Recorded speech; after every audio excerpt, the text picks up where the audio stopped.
Novembra mēnesis Latvijai ir svarīgs ar ievērojamiem valsts svētkiem. Tos ar svecītēm, ugunskuriem un piemiņas dievkalpojumiem katru gadu atzīmē visos Latvijas novados. Taču kristīgajai baznīcai, Romas katoļu baznīcai, visā pasaulē nozīmīga ir visu svēto diena, ko atzīmē 1. novembrī. Šos svētkus baznīca svin kopš 4. gadsimta, godinot ticības mocekļus. 1. novembris ir veltīts svētajiem, savukārt 2. novembris mirušo piemiņai. Tā ir īpaša aizlūgumu diena. Visās pasaules baznīcās notiek īpaši svētku dievkalpojumi un lūgšanu vakari. Tiek godināti gan tie svētie, kurus baznīca ir kanonizējusi, gan tie, par kuriem neviens nezina, bet kuri ir pildījuši Dieva gribu, vairojot viņa godu un cilvēku labumu. Tagadējās Latvijas teritorijā nozīmīgs ir Meinarda vārds. Svētais Meinards bija pirmais apustulis Baltu ciltīm, pirmais baznīcas organizācijas veidotājs Baltijas reģionā, ko vēlāk sāka saukt par Livoniju. Viņš bija brīvprātīgi izvēlējies un stingri apņēmies sludināt evaņģēliju tur, kur to vēl nepazina. Tā ap 1180. gadu viņš nonāca Baltijā un uzsāka evaņģelizāciju. Viņa padarītais ticis arī augstu novērtēts. 1993. gada 8. septembrī Latvijas vizītes laikā pāvests Jānis Pāvils II kanonizēja bīskapu Meinardu, atzina viņu par latviešu pirmo apustuli, bīskapu un svēto.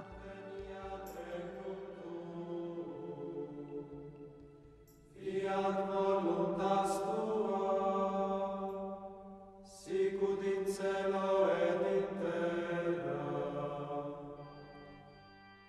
Šis stāsts būs par pirmo Latvijas zemes apustuli, par svētu vīru, kas Latvijas zemē atnesa Kristus vēsti.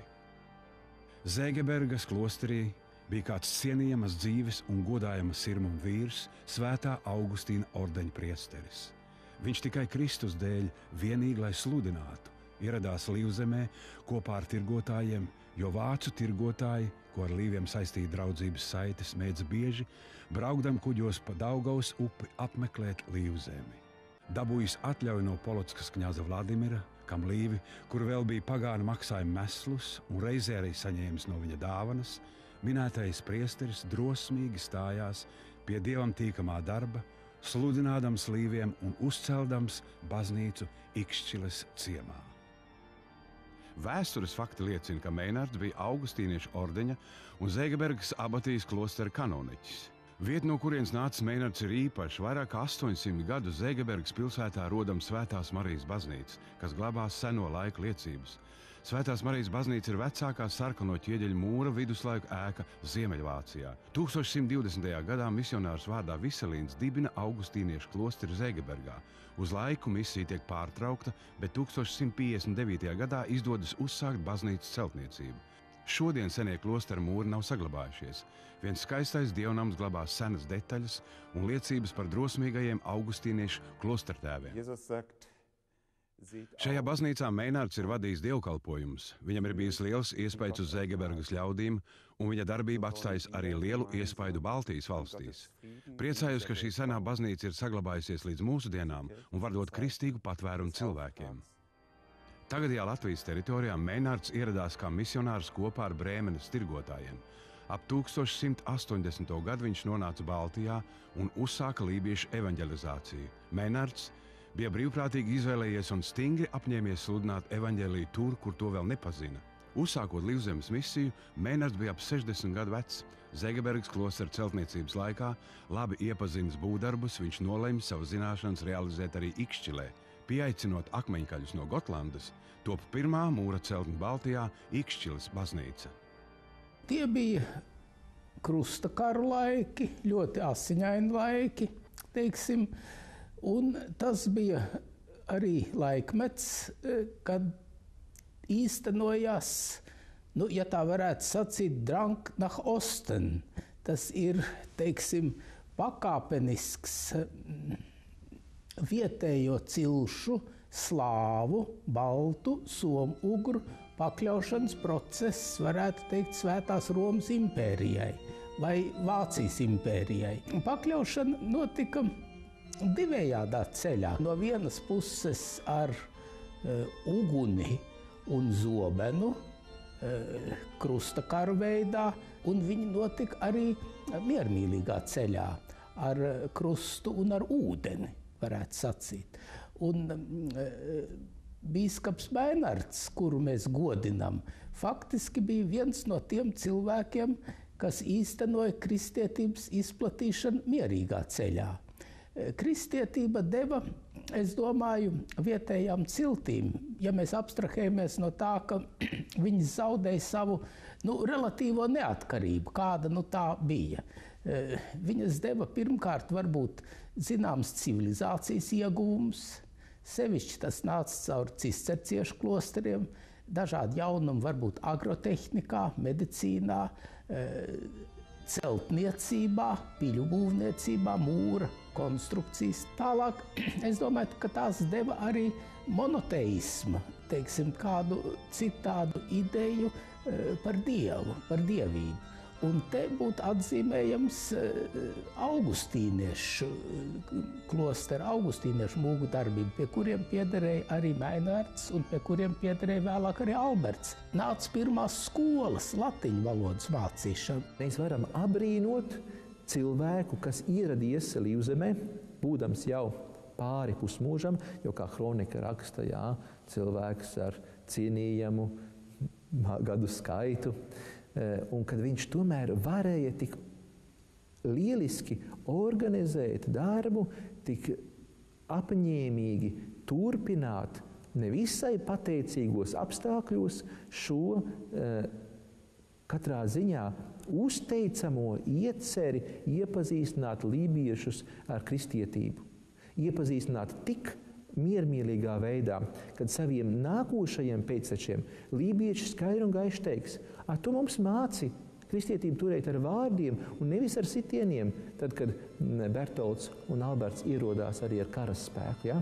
Ar to norādot, ka lūk, Meinards ir bijis tas, kas ir tikai un vienīgi ar savas personīgās un savu līdzbrāļu dzīves liecību rādījis kristietības, to gaišāko priekš tiem laikiem, priekš tā laika mentalitātes progresīvāko vaigu.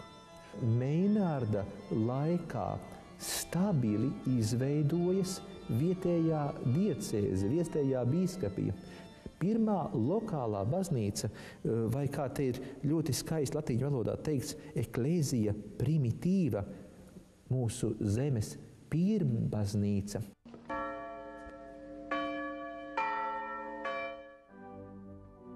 Pāvesta Jāņa Pāvila II vizītes laikā 1993. gadā tika atjaunots bīskapa Meinarda kults. Viņš tiek atzīts par mūsu tautas pirmo apostulu, bīskapu un svēto. Vēstures avotos rodamas liecības, ka svētā Meinarda godināšanas kults pastāvēja jau viduslaikos. Ļoti laba liecība ir 16. gadsimtā. 16. gadsimtā pēc reformācijas karalis Stefans Batorijs Rīgā atļauj darboties Jēzus sadraudzības priesteriem. Un viņu saglabātajos rakstos Meinardam tiek pievienots tituls divus vai divīnus. Tad tā ir viena no renesanses laika latīņu valodas formām, kā apzīmēja svēto, savu veidu sinonīms svētajam. Ja reiz viņi uzdrošinās 16. gadsimta beigās lietot šādu titulu, tad viņi taču to neizdomāja. Viņiem bija pieejami tie avoti, tie dokumenti, kuri nav šodien mums pieejami. Meinarda gadījumā atskaņu kronikā minētais gadījums tur par labības pavairošanu, katrā ziņā tas nevar būt tas nevar būt faktors, kura dēļ baznīca izšķirtos šo cilvēku ieskaitīt mūsu godājamo svēto kārtā. Jo, kā tu pierādīsi, Līvzemes, jeb Latvijas apustuli pateicoties nevis viņa izdarītajiem kādiem atskaņu kronikā minētiem brīnumiem, bet pateicoties viņam kā šīs vietējās baznīcas dibinātājam.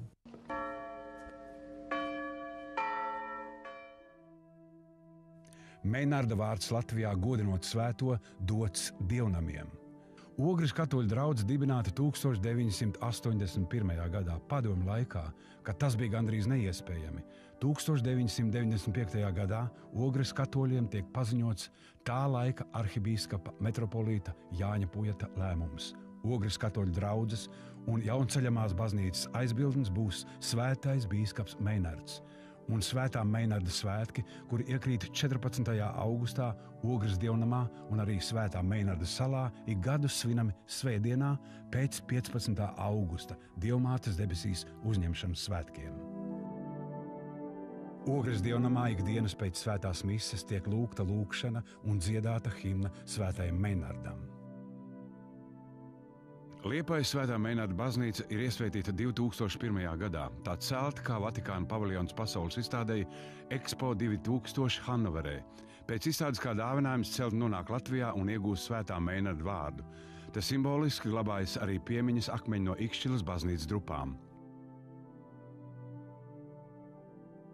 Ikšķilas evaņģēliska luteriskā Svētā Meinarda baznīca iesvētīta 1933. gadā. Draudze pēc reformācijas saimniekojas senajā Meinarda celtajā baznīcā, kas Pirmajā pasaules karā sapostīta, un tad tapis jauns dievnams. Bet arī šī nama vēsture ir skarbus vējus baudījusi.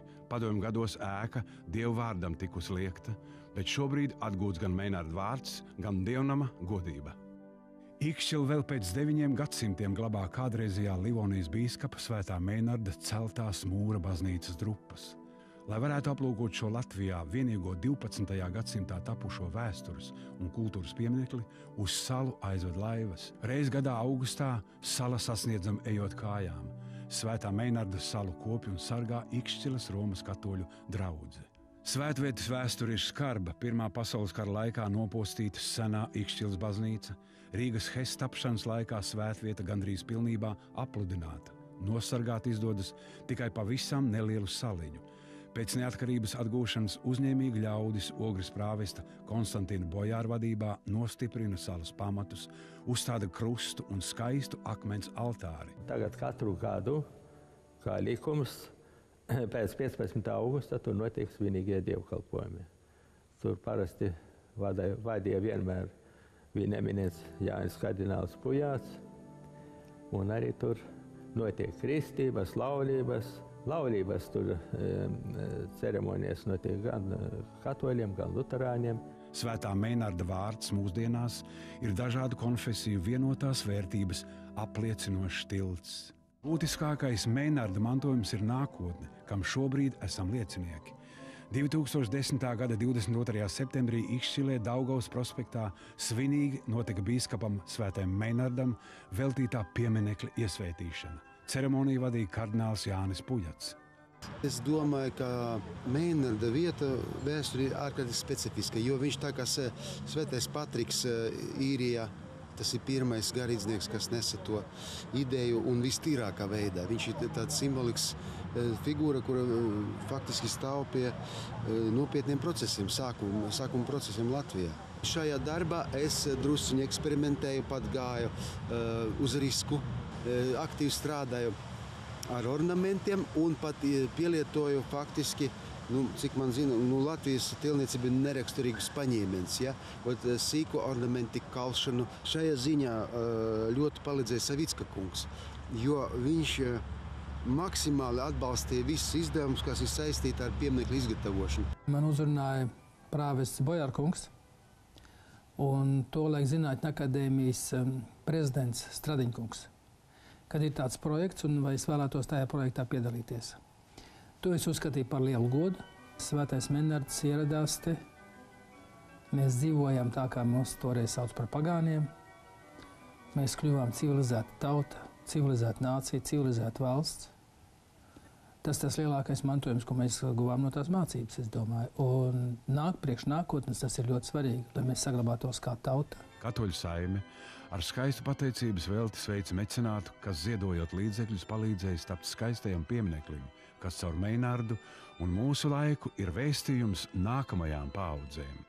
Tas, ka šis piemineklis atrodas taisni Ikšķilē, un tieši Ikšķilē, un tas, ka šis piemineklis atrodas patiesībā sakot starp Ikšķiles jauno Paula Kundziņa celto luterāņu baznīcu un starp to katoļu baznīcu, ko ir domāts celt pieminekļu priekšā. Tas ir savā ziņā arī abu divu, teiksim, to konfesiju, kristīgo konfesiju samierinājums Latvijā. Cilvēks, kas atnāks varbūt kādā saulainā pēcpusdienā vai vakara stundās, viņš varēs pasēdēt, padomāt arī par mūžības lietām. Tieši tāpēc viņš arī šeit stāvēs. Tā kā es domāju, ka tas ir ekumenisks. Meinards visu kristiešus, jāsaka, sācējs. Kristīgā vēsts Latvijā ir nogājusi garu ceļu un šodienas nemierīgā dvēseles mieru zaudējušā, mantu kultu pārņemtā cilvēka ikdienā. Kristus vārds dod mieru un izlīgumu. Svētais Meinards uzsāka ceļu, ko šodien iet Latvijas garīgā kārta, nesot miera svētību savai tautai, pārliecību par nākotni.